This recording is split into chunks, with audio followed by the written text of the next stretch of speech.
It's the desk on Global Television. Thank you, everyone, for joining us. I'm Uyag Mofwebe.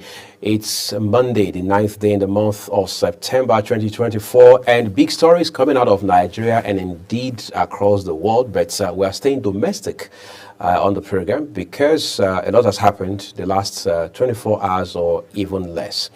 Today being Monday, a lot of persons have thought conversations will essentially center around issues that have to do with the fuel scarcity, the price of premium motor spirits, and of course the Dangote elements in the narrative. But that obviously hasn't been quite the case, because just a few hours ago, news came through that the president of the Nigeria Labour Congress, Comrade Joe Ajaero, got picked up at the Nnamdi Azikiwe International Airport here in the nation's capital, reportedly by operatives of the Department of State Services, which some people say is Nigeria's secret police.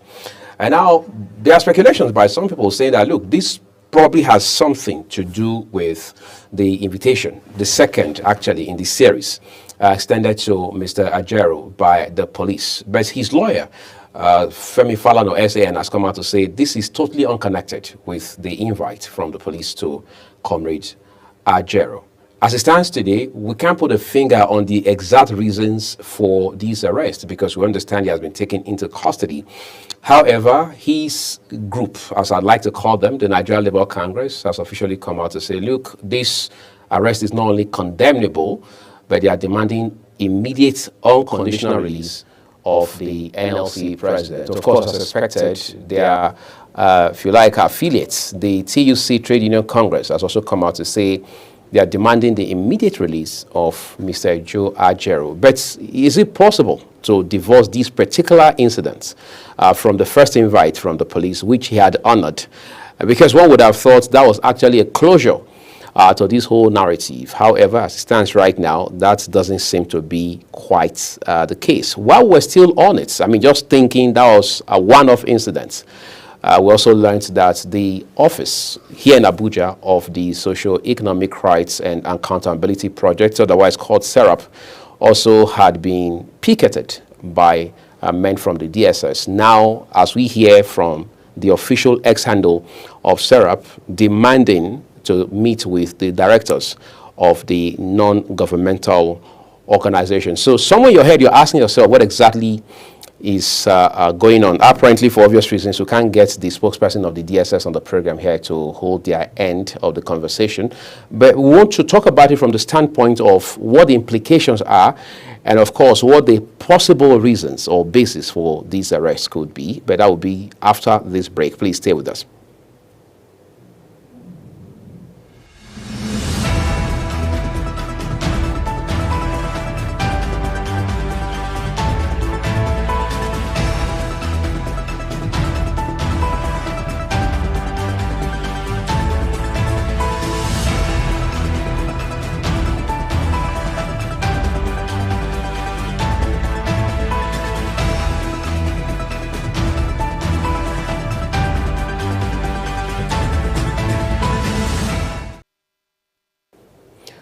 Tonight I'm joined by Dominic Ogako, who is a politician, a rights activist, and a public affairs commentator. Dominic, I must say thank you for coming through this busy Monday. Thank you so much for having me. Right. I'm sure you are not new to stories like this, but I'm also not very certain that you thought on a day like this when Mr. Ajaero was headed to the United Kingdom to speak to some of the issues that border on labor relations across the world. He got picked up here in Abuja. What has been your thoughts this entire time? Like you rightly started, it is absolutely condemnable. It's unthinkable, and it does not actually show some level of maturity on the part of the Department of State Services. Although I've had reports when I was listening to his public relation officer, he was trying to say DSS had come out to debunk the fact that they were not the ones that picked him, but it was a task force, however be, that were involved in that action at the airport. And he was trying to query the fact that he does not know of such a task force, such a security task force that was given that kind of responsibility. For me, I totally feel that this government, if in any way is making, that's a very big mistake. not at a time like this. Remember, severally I've been on your show, not in support of Ajaero, but I feel for the first time this is really, really sympathetic, and he does not speak well. He does not speak well. If there's something more to it that we do not know, I think they have to clear the air immediately so that we will not be progressing in error, will not be made to think that there's something more that meets the eye, that is actually warranting all this arrest, invitation of Ajaero. I think if Ajaero is culpable in any form, I think what should naturally follow is that there should have been an explanation as to why he's being invited by the Department of State Services or by any security architecture in that nature, so that the public will be aware and they'll take into account, so that it will not look like it's the highest form of impunity from the side of government. But how much of sense or otherwise does it make, Dominic, this man is just supposed to meet with officers from the police force sometime this month. And today he gets picked up at the airport by, well, reportedly, the DSS. How do we reconcile all of this? Do you think this is still somehow connected to the search that was carried out at the Labour headquarters? I feel that whatever we say at this point is speculative. And that's why I say we do not need to preempt whatever is their intention. Right. They are supposed to be, for whatever reason, they are supposed to actually give explanation. They are supposed to have explained to the Nigerian people to say that, see, we have X, Y, Z. These are our reasons for taking him into custody, so that we will not progress in error, so that we will not be seen as if it's a country that is in a state of lawlessness, as if the country does not have the citizens' basic rights, fundamental rights are being derided in any case. And let it not look like now it looks like government is now actually taking on anybody that seemingly tries to go on the contrary with regards to their policies, with regards to their operations, with regards to how they do business. So I feel that it behoves on whatever, whether it's the DSS, whether it's the police, whatever agency of government that is responsible, to explain. Ajaero is a public figure, as you know. Right. He's the president of the Nigerian Labour Congress, as you know. And so pick him up would only create a scene that is unnecessary, especially at this point in time when Nigerians are scrambling to survive, when Nigerians are sitting on the edge, and you create more tension by trying to pick a man like Ajaero.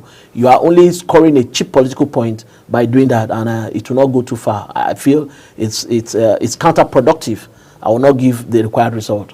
Most times when things like this happen, government comes out and apologizes. Most times. I'm not so sure if that's going to be how this particular case will turn out, but most times that's what we find, right? So government comes out, apologizes, and says, look, these were just a bunch of overzealous officers and what have you. Even if that were to be the case here, with a big if, does it justify this sort of Gestapo action? No way, no way, no way. I feel the Tinubu administration should begin to take citizens into consideration. And then I feel on the part of the citizen too, there should be citizens' action against issues like this. We are becoming too docile. We are now keeping quiet over issues that naturally do not, issues like this should not go without really giving the required attention from the citizens. The Tinubu administration is actually progressing on the wrong trajectory, if we may ask, because here we are, those of us who are his apologists, attempting to support as much as possible, change the narrative, try to say, okay, Nigerians bear because we have to go through this phase to appear at the promised land. But it looks like what their action does not really speak in that direction. It's actually anti the people. It does not represent what we are expecting, those of us who feel who are trying to, as much as possible, pamper the situation and give it a coloration, a nationalistic coloration that will allow the people to tolerate government to be able to do an agenda for them that can move us to the promised land. Right. But it looks like it is counterproductive, and actions like this will only help to spark up. It's like it will fuel and escalate already existing tempers. We are just trying to manage the fuel issue. the hike in prices, the harsh economic realities, and here you are trying to. It looks oppressive. It looks oppressive, and it's actually not good for the image of this government. Last year, there were elections in 3 states, all cycle election. Governorship election, Bayelsa, Imo, and Kogi. But one of the things that actually distinguished Imo from the crowd was that there was the so-called Ajero factor, because at that point, Labour said they had an issue with the state government over issues of salary arrears and what have you. As a matter of fact, Mr. Ajero himself was on the ground in Owerri, leading a protest of other Labour leaders and, of course, workers in the states. And that action alone got him brutalized while he was in Imo State. And long story short, even the governor of Imo State said that as a Labour leader, you have no business intervening or wading into political matters. That was what he said at the time. And people have come to say that on a number of levels, Mr. Ajero has been more partisan, more political, especially on the side of the Labour Party, than he should ordinarily and ideally be the leader of the Nigeria Labour Congress. Is it not possible that some of these actions, the events that we're seeing now, still have some sort of fusion with all of that drama? I must agree with you that none of this action is actually mutually exclusive. They are all part of the whole progress, as you can see. But I believe that government should tread carefully, especially at this point in time. Government has to choose her battle wisely. Do you get what I mean? You remember very well I was at your studio and we talked about this issue of Ajero's involvement in the Imo election, the whole saga and all that. And I condemned it totally. In fact, I even called for Ajero's removal and all that as NLC president, because as the president of NLC, you are not meant to be partisan. But that phase is gone, and government must be able to recognize these different phases as it progresses, and not to begin to lump the whole thing together. So if they are going on a vendetta as a way of trying to punish him for his sins in the past, this is not the best time. That is what we are saying. This is not the best time. And as much as I know, I know that so far, ever since then, Ajero has tried to retrace his step. Don't forget, the NLC office was the DSS took over, or whether the police or whatever went there and ransacked everywhere. That was just about 2 weeks ago or so. Right. And now you have the NLC. And when they came out, they said no, they did not go to look for any NLC. Rather, there was a foreigner who was using that place for the End Bad Governance protest and all that. That was sponsoring and financing terrorism in the country. So you see, it looks like there is no patriotism. There's the narrative that the government is putting out is totally different from what it's perceived to be. So what we are saying is that if you don't need to use a Gestapo approach to take Ajero from the airport. You can as well even write to him that you don't need him to. Or was he running away? These are the things we should know. That's why I say we should not speculate. I'm not here to speculate, but I'm saying that this attitude is already condemnable from the beginning of the issue, and it does not tally with basic human rights practices, with the tenets of international basic human rights practices as it should be. Today, as Ajero Ajero is a Nigerian first before being a Labour leader. So as Nigerians, we will sympathize with him. And so whatever government wants to do with Ajero, they should be able to give explanation early enough so that the kind of narrative or the projections or the discussions or the way people would tend to look at it, already look at the affiliate unions are already taking position. Right. So if they want to deal with, they should be able to, Ajero's sins should be mentioned early enough so that we do not through this country and maybe bring legal action where necessary. Do you understand what I mean? Ajero is not above the law.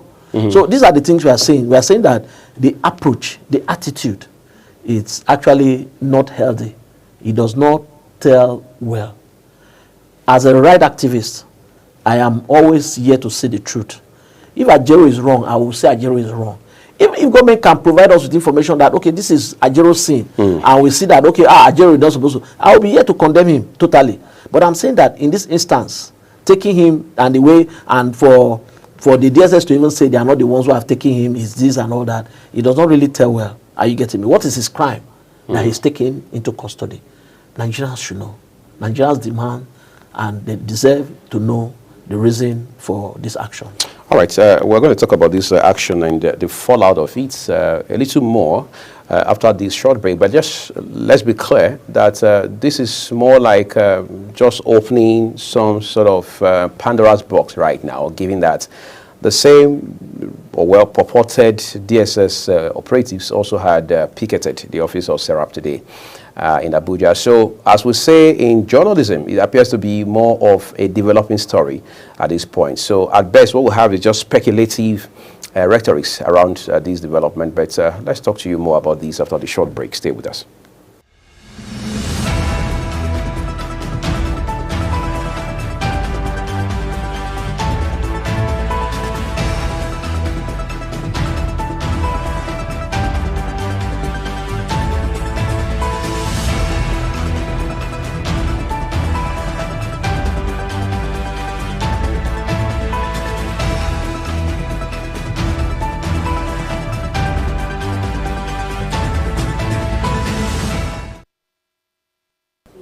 Thank you for staying with us, everyone. As it stands today, Dominic, it will appear Ajero has one leg in unionism and another one in politics.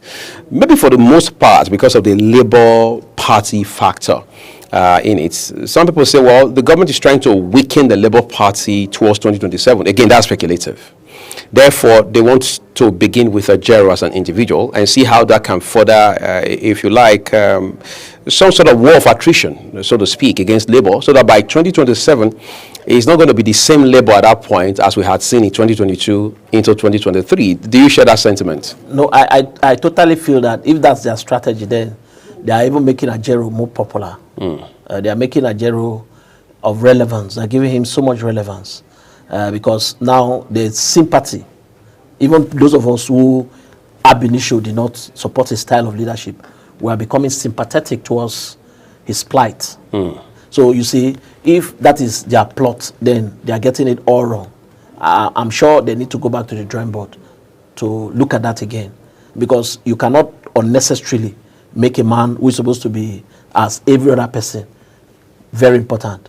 So I don't feel that strategy will work. In any case, like you said, it's still very speculative. You know, those are conspiracy theories within the political environment as it stands. You know, politicians will always want to think ahead and talk about 2027. That is how many years?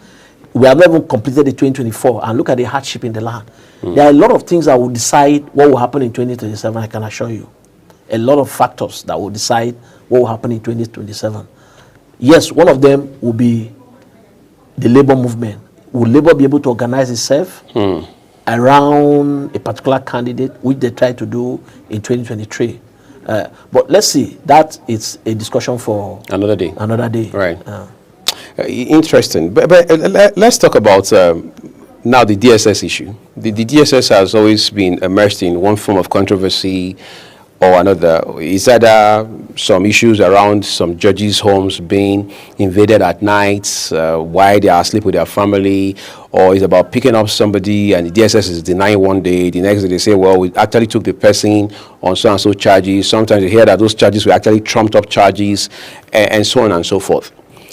This is a point where the organized labor as we know it, and the government have just reached some agreements to say, look, we will pay 70,000 naira. And NEPO says, yes, we may not have all our answers, our prayers answered, but it's a step in the right direction. Now, the Ajero element is becoming very fundamental and pivotal at the same time. What does this mean for the frosty relationship that already exists between governments and organized labor? That's the point. The point is, Nigerians are not even receptive of this administration as it should, especially quote unquote the organized labor, the civil servants and all that. If you talk about the harsh economic realities out there that have been created by the twin evil of fuel subsidy removal and the floating of the naira, you understand that this government needs a lot of re-engineering with respect to its image, its acceptability in the eyes of Nigerians. You see, we have a whole lot to deal with, and not issues of Ajero and this and all that. Like you said, imagine how long it took for them to even agree on the minimum wage issue. Imagine that because Nigerians are very patient and understandable people, they were able to agree for that amount, even though it cannot afford even the bag of rice in the market. As it stands, right? As it stands at the moment. And it's going to be worse, because with fuel going as high as 1,000 plus now, then you can be rest assured that a bag of rice would almost be double once again from that position. You know, market forces will take its pound of flesh. So I feel that what this government should do more is to look inward and look at how to re-engineer itself instead of plotting and thinking. Now, coming to the issue of the DSS, it is their constitutional duty to provide internal security and to change the narrative around internal security with respect to how people go about their issues and how government is run and all that. But then, if the DSS is now doing solely the job of trying to whittle down the powers of those who are speaking truth to power, without considering the fact that there are other constitutional responsibilities that is given to them. If they are just concerned about picketing and marooning those who appear to be opposed to the agenda of this government, then it is very bad for their public image. I've been privileged to relate to the DSS over and over again. And sometimes when you go back there, you understand that sometimes their hands are tied. You know, you see who pays the piper. What ties their hands? Because whether you like it or not, this is an administration. And you see, if you have executive fiat, if you have, if you are given an order to do something, are you now going to say, because I'm a DSS officer, I will not do that? No matter what. So what we are saying is that it is the overbearing influence of politicians or of those who are the helms of affair over the operations of the Department of State Security must, to a large extent, be minimized and be brought under control. Because like you said, sometimes they carry out this operation and then they come out to apologize and make it look like, oh, they progressed in error, they didn't know that this is what is supposed to happen and all that and all that. But I feel that they should be more thorough, more calculated.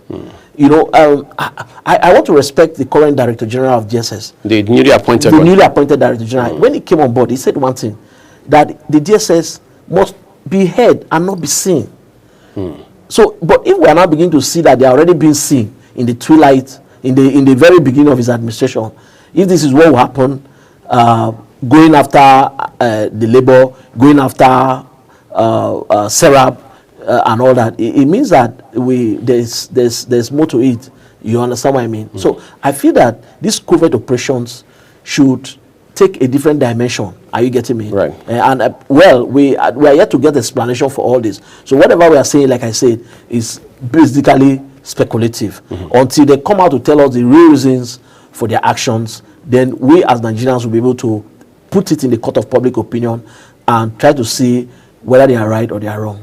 Ajero had said just the very day he went to honor the invitation by the police that nothing that had happened on that day or even days before shocked him, because he has been in this struggle long enough to know how it works. That once you become a labor leader, your life is almost practically on the line. I mean, your life is literally in harm's way, that sort of thing. That's, as a matter of fact, he is ready to die for this cause, that is the labor cause. Do you think this is, I mean, I use the term advisedly, death calling? In other words, is this one of those prices you have to pay by way of providing leadership for the labor? Definitely. Once you are a union president, your life is in line. That's the rule. Even as an activist, at every point in time, you should expect this kind of operations coming after you. It's necessary, especially if you speak truth to power, if you are not on their side. where you do not practice table manners and all that, you can be sure that as long as you are vocal, as long as you are influential, as long as you want the right thing to be done at every point in time, expect that the state will always come after you. It is a norm. It is a practice. And so I know that Ajaero already knows. He already knows. But what we are saying is that on the side of government should tread carefully. Because government has a very battered public image. The perception, if you go to the street and take a survey of people's perception about this administration, you discover that 10 out of 10 have nothing good to say about this administration. I must tell you.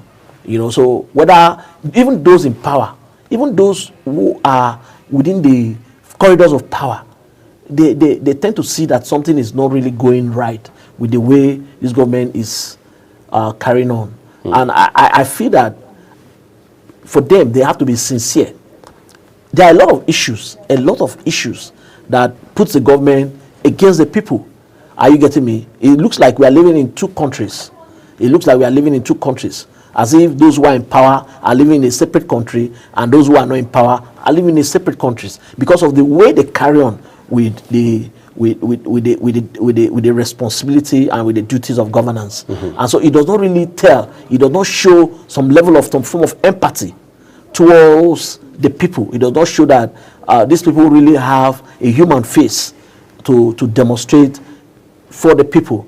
It looks like they are just there to wet their beak and to only do their biddings and only service them and their families. And so we are beginning to come to that point where Nigeria is no longer talking about party. Nobody's talking about my leader. Everybody's talking about how can we get out of our current quagmire? How can we get out of the woods? How can we really weather through to see that we get to the brighter side? In fact, it's touching to everybody. Let's not deceive ourselves. There are no sacred cows as it stands at the moment. So, you see, and these are the things that I feel that this government should be more concerned about than trying to think about 2027, trying to talk about the politics, or trying to have psycho fans around them and all that. These are the issues. Two more issues, actually, before we hit another break quickly, Dominic. Mr. Ajaero has an invite he must honor from the police. Now he has been arrested by the DSS. Of course, you and I have been speculating the entire 30 minutes on this program. How much does this complicate the issue he was already dealing with the police regarding the Briton that was said to have been found as a tenant? I mean, that's what the authorities told us, within the Labour headquarters. Because whether you like it or not, as it stands right now, his lawyer, Femi Falana, says these arrests has nothing to do with the police invite. So by the time he finishes with the DSS, it means he still has to end up with the police one way or another. Talk to us about this complication. Well, like you said, we are speculating, so let's keep speculating. I feel that part of the reason why they do not want Ajaero to leave is because I feel, whether you like it or not, we are talking about government is probing the Briton, who is allegedly suspected to be financing terrorism and the end bad governance protest and all that. Right. So there's no Ajaero will leave the shores of this country that he might not allegedly interact with that. So to forestall that kind of interface, possibly, that is why they are pushing that. So even though he's supposed to be attending a labor union event. Thank you very much. Because that will open him up, and then he will now also be able to sell a narrative that will make the International Labour Organization to understand exactly the challenges that are coming from the Nigerian side. And you see, maybe the government is trying to protect Ajaero from not going to wash her dirty linen in public. As it stands at the moment. We are still speculating though. And so I feel that, well, the police, the DSS, wherever Ajaero, whoever is coming after Ajaero, they are all institutions of government. They are all apparatus of government. And so they will have access to him. If the police needs him, wherever he is, if he's in the DSS custody, they can always demand for him. Right. So it's going to be, so there is no complication there. They are all sister agencies, they are all security agencies, whether the DSS, whether the police. So at whatever time that is needed, they always have him. So I don't feel there's any complication whatever. All right, quickly, there's a concern. The man got picked up today, just a few hours ago. By tomorrow, nobody knows what turn the narrative will take. But some people I spoke with earlier today, just before we got on this program, say that, as is usually the characteristic of Labour, that there's a chance that there could be a nationwide strike called as early as tomorrow to say we are demanding the immediate and unconditional release of our presidents. What could be those implications? Definitely. That will be the next direction that Labour will take. Except, and only if government comes out to give a counter narrative as to why Ajaero was arrested that would appear sane, acceptable, and would naturally indict him if need be.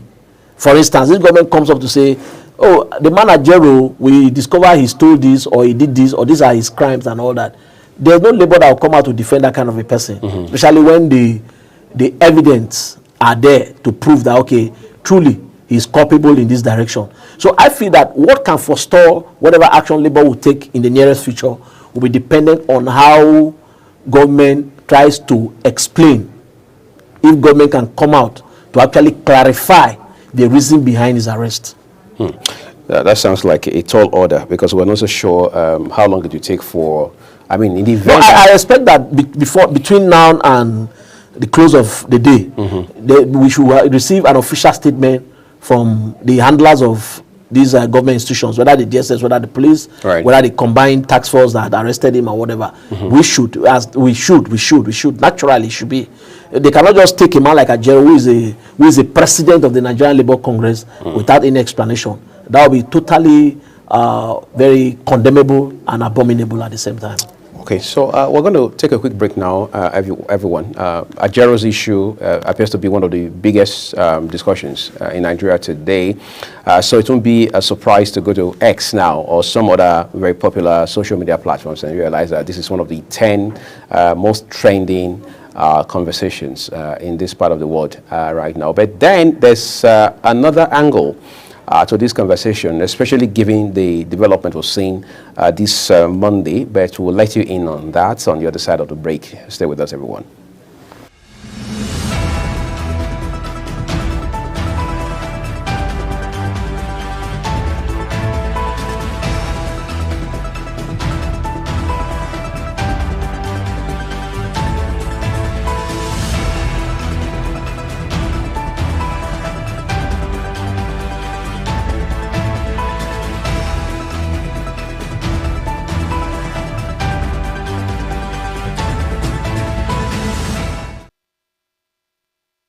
All right, this is the victory lap on the program. That's what I'd like to call it tonight. But Dominic, I want to talk to you about Serap. I mean, I'm not sure I know any more about Serap than you do. Because Serap has been in the news for several years now. It's either Serap is telling the president to fire some ministers, what else? Do a shuffle or a reshuffle, or remove some service chiefs. Or Serap is telling governments, call NNPC to order, tell them to reverse price hike of petrol and what have you. Today, we understand from the news, I mean, it's replicated across national dailies, that the DSS reportedly also picketed the office of Serap here in Abuja. Some people say this is not unconnected with the call by Serap just over this last weekend that President Bola Tinubu should direct NNPC leadership to immediately reverse the hike in the price of petrol. Does that sound like a valid, salient argument to you? I don't think so. I don't think that, I actually don't think so. I would rather take a different position because whether you like it or not, the fuel hike issue we are talking about is basically not is not an agenda of NNPC as it stands. You see, what has made it to look like NNPC is now trying to punish Nigerians is totally a backlog, a result of a backlog of bad governance over the years that we've experienced. And then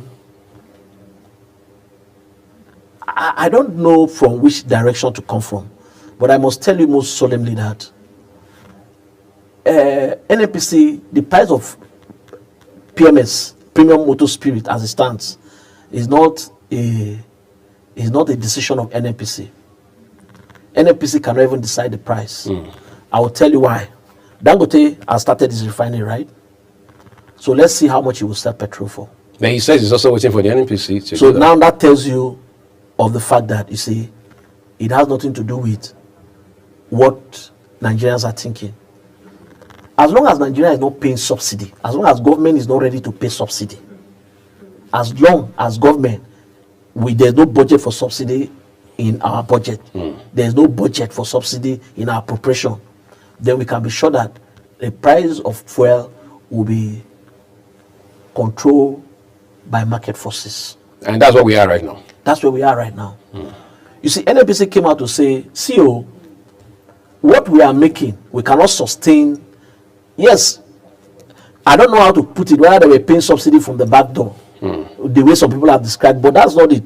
NNPC, in its wisdom, was trying to carry out our social corporate responsibility by trying to manage the price of Premium Motor Spirit, given that they know that if they allow it totally to market forces, the burden would be too much on Nigerians. Maybe fuel will sell for as high as 2,000. Thank you very much. So having held it till now and seeing that there is no ray of hope in the nearest future, they decided to come out to say, look, we cannot hold this thing again. So they must compulsorily we must allow this thing go a little bit high. So are we deregulating now? Is that the point? This is where, if we say we actually want to do away with subsidy, this is how fuel should have been sold for. Ordinarily. Ordinarily. Because before this time, NNPC was paying about 500 to 600 naira as subsidy for every liter of fuel. From the day the president made that pronouncement. Because now you take into account what's the landing cost of petrol. This is the truth. You see, what we don't realize is NNPC's hands are also very tight. You are saying NNPC is a public company. You understand? It's a limited company. It's supposed to be operating as a business company. Right. But we still want overbearing influence of government on NNPC. So we want to eat our cake and have it. That is just exactly what. So what I feel is that Nigerians are more concerned about the sincerity of government than of the price of PMS. Let me tell you, if you go to the street and you do a survey, this is what we're talking about. You say you cannot pay subsidy, but you are buying a new private jet. You say you cannot pay subsidy, but you are buying a yacht. You say you cannot pay subsidy. National Assembly members are living in affluence. And buying SUVs. Buying SUV. This is the discussion. It's not more about whether fuel is going for 1,300, 1,000 this or that, or a loaf of bread is. People have left that. Nigerians have accepted it that, okay, yes, we know that as long as the fuel is selling like this, market forces will definitely determine price of things. But then, how about those of you who are in power? Why not live?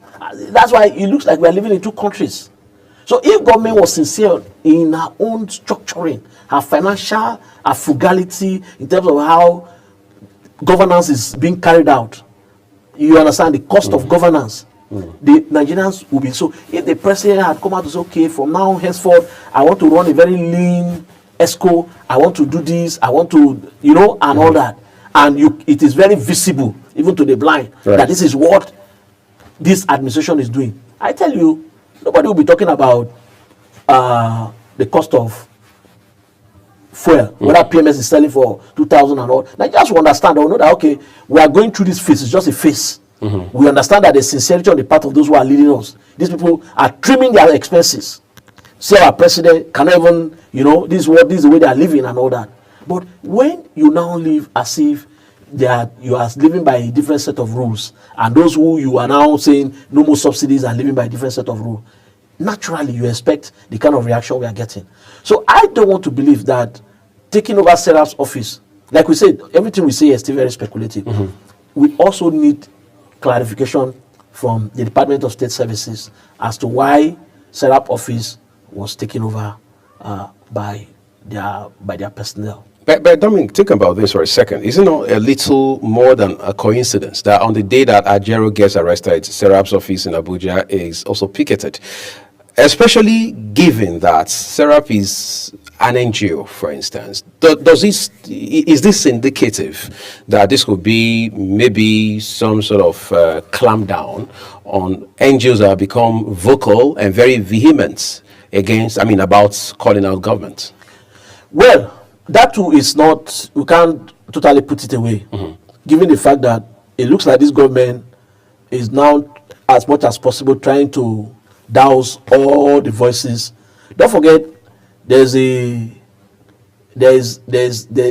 proposed fearless protest that is scheduled for next month, that has been trending and all that.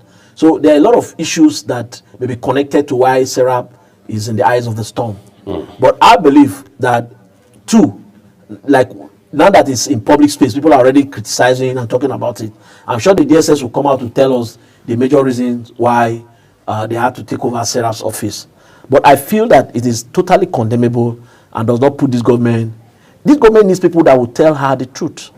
You think this government doesn't have such people already, within and outside? They are telling the government, no, I don't think so. I don't think so. There's been a lot of views as to why a guy like Ajuri should resign as a spokesperson to this administration. But he made it very clear. Health issues affecting his immediate nuclear family. Okay, now come. I was thinking initially when I heard that statement, I thought it was health issue affecting him, Ajuri. But it was not him. But what if it affects people who are dear to him, his loved ones? No. That does not leave him out of this. Serving the nation is more sacrosanct. He's not a doctor. He's not a doctor. But his presence makes a lot of difference too. Supposing it's his spouse, it's his child, his parents. Definitely. But there are so many other ways through which he can manage that. Without having to step down. Without having to step down. He can go on. So what's the narrative? I feel that because part of the conspiracy is that he does not have access to the president. All of a sudden? Yes, he does not have access. That he's been basically talking just like there are too many middlemen, whereas he's supposed to be the president's spokesman. So he now has to speak to people. He has to speak to people before he speaks to the president. So that theory is also there. So you see, I feel that this president has a golden opportunity to set things right. Because, see, Nigerians are very understandable people. Nigerians won't change. Nigerians are already thinking that this president, given his background of activism, should have... That's why that's why we supported him wholeheartedly. We feel that through him, we can have a civil revolution that has nothing to do with bloodbaths and the rest of it. That would only take a cleanup of government to ensure that we have the right set of people in governance to be able to deliver on their sense of government. But it looks like that is a long way, is a tall order, and we are not very close to it at all. As it stands today, this is just 25 years and counting of Nigeria's uninterrupted democracy, Fourth Republic as we call it. Is it not possible, Dominic, that this drama, all of these events we are seeing now, including the issue of Ajuri today and a few hours later, or side by side, that of Serap, are just many of the scenes that we'll see while this drama is playing? Definitely, definitely. And you see, these are the signs that makes us feel that we are not heading towards the right direction. You know why? If you're leaving from here now, you want to go to Area 1, you know the road that you take. And when you pass there, no matter the road, you know that, okay, this direction is taking me to Area 1. But it looks like we are not heading towards Area 1. It looks like we are heading backward. Maybe we are repeating the same cycle. Instead of being focused on governance, instead of being focused on trying to rebirth this country. Because what this country actually needs is a rebirth in terms of its leadership, in terms of its productivity, in terms of its perception, basically. But we look totally the other way. It looks like we are not there anytime soon. As it stands right now, the president is not around. We are not able to read into the mind of the president. People say, well, if the president were around, maybe all of these events wouldn't have taken this direction and all of that. What difference do you think the president's physical presence would have made? Well, you see, leadership is a whole lot.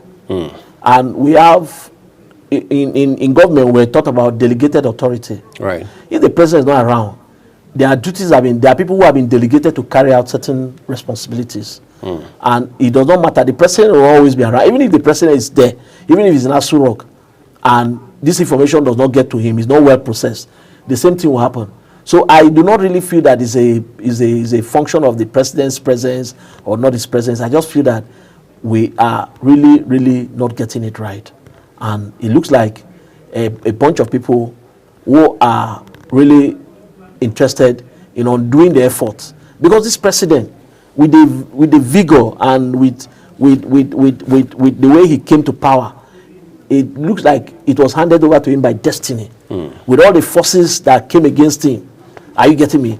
I feel that alone should have given an edge over every other thing, because you see, when you did not come to him on a platter, right? He fought to get it, and so I feel that he should take advantage of it and sell himself better, so that in 2027 it would have been a walkover for him.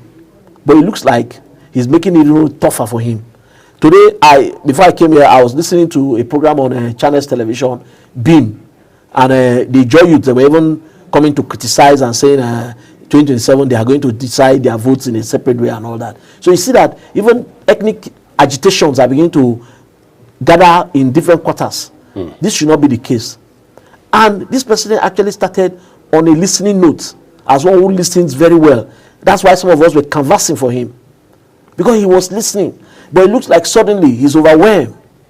And I feel that is actually not good for our country at this point in time. We are wrapping up now, Dominic, but I'd like to cycle back to the SERAP issue. Now, you and I know SERAP is a frontline NGO in this country, one who has been very vocal about socio-economic issues, calling out government on issues about budgets, infrastructure, graft, mafiosos, and what have you. This story about SERAP today, for example, do you think it will send jitters down the spine of other NGOs to say, look, yes, we're actually all pumped about, we're psyched about trying to do the right thing on behalf of Nigerians, but with all of these sort of story we're hearing, we have to rescind. Do you see that happening? Definitely, because whether you like it or not, if the NGOs are beginning to perceive that saying the truth will result to a clamp down, then you can be sure that a lot of people will go quiet, because they will feel that nobody wants to really, especially with the challenges. But then that too can ignite a different mindset in those who really know the vehemence in trying to fight for your country. So that can reignite the passion, that can reignite the zeal to defend the integrity and our democracy in all ramifications. So sometimes a clamp down might send shivers, and other times it might even embolden. It might even embolden the activists to think in a very nationalistic, heroic form, to say, okay, we're actually doing the right thing. That's why I told you, I said, I'm not sure it's connected with fuel, whatever. SERAP is too exposed. Even government knows that is too petty for them to now begin to clamp down on SERAP. Because do you know the number of NGOs that are demanding that government should reverse the fuel hike? There are countless NGOs who are already making statements. So you're saying there's more to this than meets the eye? There's more to it. There's so much to it. I think what you and I can do, Desmond, Dominic, I should say, is to keep our fingers crossed and see how this whole thing pans out, whether it's Ajero or SERAP. Yeah, that's true. I'd like to say a big thank you to you for coming on the program tonight. Thank you very much. Great. I just to let you know that the Ajero story is one that is unfolding, as detailed that of SERAP right now. But we do know that, give or take, by close of business tomorrow, we will be having a different route to this conversation. In that regards, you can trust Global Television to keep the tabs on the development for you. I'm Muyiwa Agbomofoegbe. At top of the hour, it will be time to bring you a news cycle. Stay with Global Television.